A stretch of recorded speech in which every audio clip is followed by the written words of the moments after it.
Good morning and welcome to our first CJS subcommittee hearing. The Attorney General of the United States, in which we will hear his presentation on the Department of Justice budget. We have a very positive relationship with the Attorney General. He's brought to the Justice Department the experience of a career prosecutor. He's been dedicated to fighting violent crime and terrorism. He knows that he is pioneering work, now working with our administration on how to deal with the new and emerging threat of cybersecurity, which is how do we protect our citizens, and his views and recommendations on protecting our civil liberties.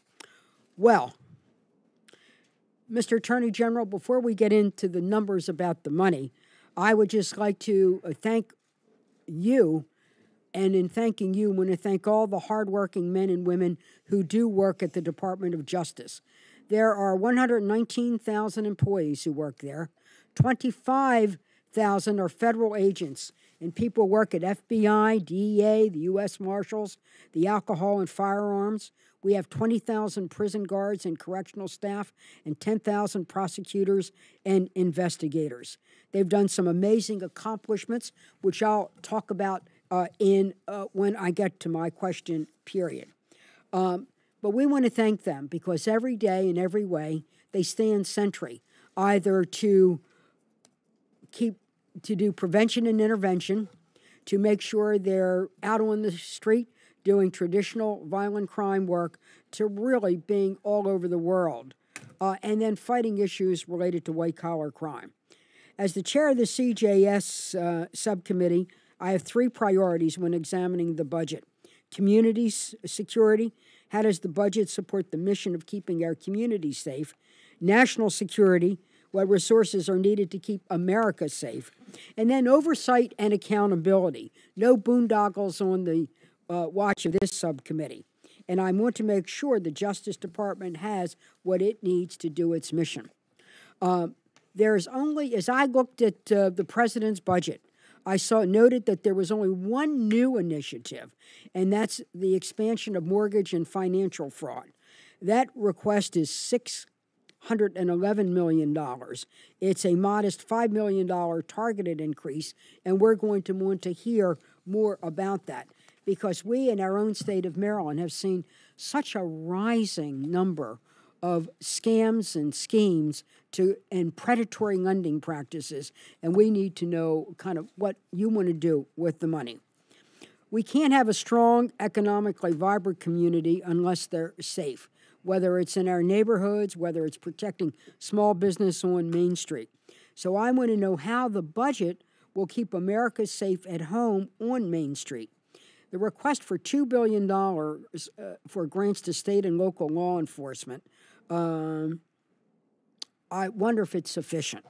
This is $32 million below the 2012, and we might have to consider reorganizing priorities. The state and local funding seems to have borne the brunt of budget cuts. Since 2010, grants have been cut by $1 billion in local funding. Now, part of this was the AX and ACTS, acts and acts of the Congress itself. Many of my colleagues don't realize that cuts have consequences in discretionary spending, so we need to hear your view on what we can do. We know the GAO has recommended that you should conduct a review and eliminate unnecessary duplication. We support that. We also want to look in community security at the protecting of our children. One of the areas of bipartisan support is in the money to catch predators who use the internet to stalk children, break up children's pornography rings, and track down and arrest these child molesters.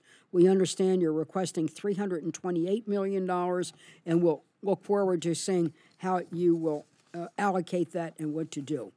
The southwest border, my colleague, Senator Hutchinson, has worked assiduously in that area. I want to know that this is not only a bipartisan support, we think it ought to be nonpartisan to support our border, and I'll let her raise those questions in there. In the area of cyber threats, Our nation faces a growing and pervasive threat overseas from hackers, cyber spies, and cyber terrorists. We need safe and resilient networks. We worry about online banking and commerce, the safety of our power grids, air traffic control systems, digitized records. Yesterday, the Congress held with the administration, the Senate held, a cyber exercise.